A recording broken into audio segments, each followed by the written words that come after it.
दर्शक बंधु आपण मैंने आम थंबनेल देखिकी जानी सारे तो सुभद्रा योजनार निर्धारित तारीख आज्ञा घुंचा गला।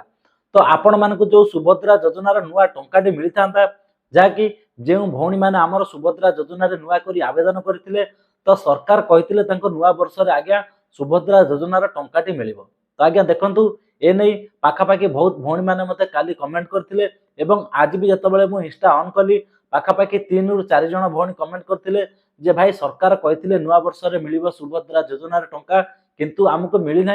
एवं आमे जितेबाला भी यूट्यूब रे भिडियो देखुचु किए कहते आज मिल किए कहते काली मिल किए कहते भी 7 तारिख में किए कहते 6 तारिख में एमती आम अनेक भिडियो देखुचु किंतु ता ऊपर आपण गोटे भिडियो अपलोड करंतु।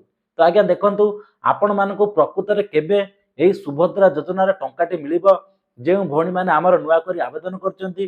तो आज्ञा देखंतु तांकर आज्ञा अपडेट आसी सारिची प्रकृत में तांको केबे मिल। आज्ञा देखंतु ए नै आबे भी मध्य बुझाबुझी करिचु जे प्रकृत में जो नुआ हिताधिकारी भौणी माने आमर आवेदन करचंती तांको केबे आसीबो टंका एवं ता छडा जो हिताधिकारी माने एपर्यंत चतुर्थ किस्तीर टंका पई अपेक्षा करचंती तांको भी केबे आसीबो चतुर्थ किस्तीर टंका से विषय मु एबे आपण मानकु आज्ञा लाइव अपडेट देबी। तो आज्ञा देखंतु प्रकृत में जदि आपण माने नुआ करी आवेदन करचंती जे भौणी मानकु तो आपण माने किछि भी आज्ञा विचलित हवा दरकार नै। तो देखंतु मु ए नै कॉल सेंटर अधिकारी मतामत नहीं तो पाखापाखि यही 10 ରୁ 15 मिनिट तले मो कॉल सेंटर अधिकारी सागर कथा होती जे एक्चुअली जो माने नुआ करी आवेदन करचंती जो भौणी माने तांको केबे मिलिबो सुभद्रा योजनार टंका कहीं ना सरकार तो कहते जे नुआ वर्ष आम दबु नुआ वर्ष पाखापाखि आसी जाइए आसी 5 तारिख है। तो देखंतु कॉल सेंटर अधिकारी भौणी जनक कौन कहले मुझे आपण मानक लाइव अपडेट दबाक जाऊँगी। तो ता पूर्वर आपण माने जदि आम चैनल को प्रथम कर विजिट करचंती चैनल को सब्सक्राइब करंतु एवं ऑल ऊपर सेट कर दियंतु काहे ना जेतेबेले भी मु सुभद्रा रिलेटेड वीडियो अपलोड करबी सर्वप्रथमे आपण माने देखि परिबे। नमस्कार सुभद्रा हेल्पलाइन को आपनको स्वागत है कि सुभद्रा योजना संबंध प्रश्न कहूँ। नमस्कार मैडम। आज्ञा कहतु कौन जानबा पई चाहछंती मैडम जो माने नुआ आवेदन करथिले तो मैडम ताको केबे मिलियो सुभद्रा टंका जो माने नुआ अप्लाई करथिले नवेम्बर मास रे जनवरी रो सेकंड वीक रे मिलिबार गवर्नमेंट तरफ अपडेट होछि तारीख वर्तमान पई कोनोसी भी निर्धारित करा जाय नै।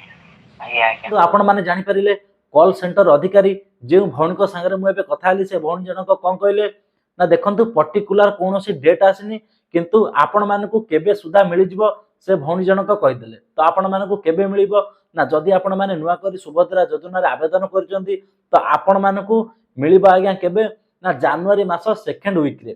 तो देखंतु आज हेलानी आसी कि 5 तारिख तो 5 तारिख हेलानी आ 2 दिन रे गोटे वीक पळेबो तो सेकंड वीक तो हुए तो 8 तारिख रे 9 तारिख रे 10 तारिख रे 11 तारिख रे किंबा 12 तारिख रे जेहेतु सरकार तरफ गोटे डेट आसी नाही किंतु आमे कॉल सेंटर अधिकारी को पचारि कि बुझिले जे सेकंड वीक रे मिलिबो। तो आपण माने जदि योग्य हिताधिकारी अछंती आपण माने भी मध्य कोनोसी क्राइटेरिया रे जाउ नांती तो आपण माने आज्ञा निश्चित रे रुहंतु हुए तो सेकंड सप्ताह रे जदि आपण मानक पई आसी पारे सुभद्रा योजनार टंका तो आपण माने भी मध्य पाई परिबे ए सुभद्रा योजनार टंकाटी काहे ना जेहेतु सरकार तरफ डेट आसी नाही तो आमे कॉल सेंटर अधिकारी मतामत नबा कहीं आम पाखे आ कौन बाट ना जेहेतु आपण मानकर ढेर सारा कमेंट थिला तो आपण कमेंट नहीं आम गोटे वीडियो एबे प्रोवाइड करूछु।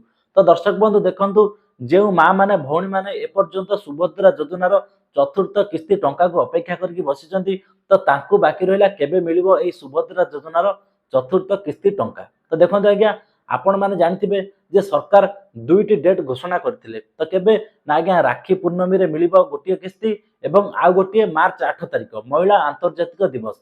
तो देखंतु एबे पाखापाखि आपण मानकु अगस्त मास रे मिली जायछि राखी पूर्णिमार जो किस्तीटी मिलिबार थिला 3 नंबर किस्ती तो आगु को आपण मानकु मिलिबो कोन ना चतुर्थ किस्ती केबे मिलिबो ना आज्ञा आगु को आसुछि आपण मानकर महिला आंतर्जातिक दिवस माँ मानक दिवस रे तांकु मिलिबाकु जाउछि सुभद्रा योजनार चतुर्थ किस्ती टंका। तो आज्ञा देखंतु एबे आपनक मन रे गोटे प्रश्न उठथुबो जे आपण माने गोटिए किस्ती पाइकी आउ 2टी पाइ नांती कि बहुत माँ माने भौणी माने अछंती 2टी किस्ती पाइचंती 3 नंबर किस्ती तांको अकाउंट को आसी नाही। तो देखंतु सेही भली जदि भी आपण मानकर कोनोसी कारण हेतु रिजेक्ट होई जायछि ता ऊपर भी आमे गोटे वीडियो अपलोड कर देछु आपण माने केमिति आउ थरे अभियोग करिकि सुभद्रा योजना रे जोडी हेई परिबे एवं जदि आपण माने अभियोग करचंती तो आपण मानकर परवर्ती स्टेप रे वेरिफिकेशन हे जिवो। वेरिफिकेशन केबे हबो ନା ଆଜ୍ଞା ଏଇ ମାର୍ଚ୍ଚ 8 ତାରିଖ ପୂର୍ବରୁ ଆପଣମାନଙ୍କର ଭେରିଫିକେସନ ହେଇଥିବ। ତ ଆପଣମାନେ ଯଦି ଅଭିଯୋଗ କରିଛନ୍ତି ତ ନିଶ୍ଚିନ୍ତ ଭାବରେ ଏଠି ଆପଣମାନେ ସୁଭଦ୍ରା ଟଙ୍କାଟି ପାଇପାରିବେ। ଯଦି ଆପଣମାନେ ଅଭିଯୋଗ କରିଥିବେ ତ ଆପଣମାନେ ନିଶ୍ଚିନ୍ତରେ ରୁହନ୍ତୁ। ଯେଉଁ ଭଉଣୀମାନେ ଆମର ନୂଆ କରି ଆବେଦନ କରିଛନ୍ତି ସରକାରଙ୍କ ତରଫରୁ ଆଜ୍ଞା କୁହାଯାଇଛି ତାଙ୍କୁ ଆଜ୍ଞା ଜାନୁଆରୀ ମାସରେ ଦିଆଯିବ, କିନ୍ତୁ ଏପର୍ଯ୍ୟନ୍ତ ଅଫିସିଆଲି କୌଣସି ଡେଟ୍ ନିର୍ଦ୍ଧାରିତ ଆସିନାହିଁ। କିନ୍ତୁ ଆମେ କଲ୍ ସେଣ୍ଟରକୁ ଏବେ ପଚାରିଲେ ସେ ଯାହା କହିଲେ ଆଜ୍ଞା ସେକେଣ୍ଡ ୱିକରେ ଆପଣମାନଙ୍କୁ ମିଳିବ।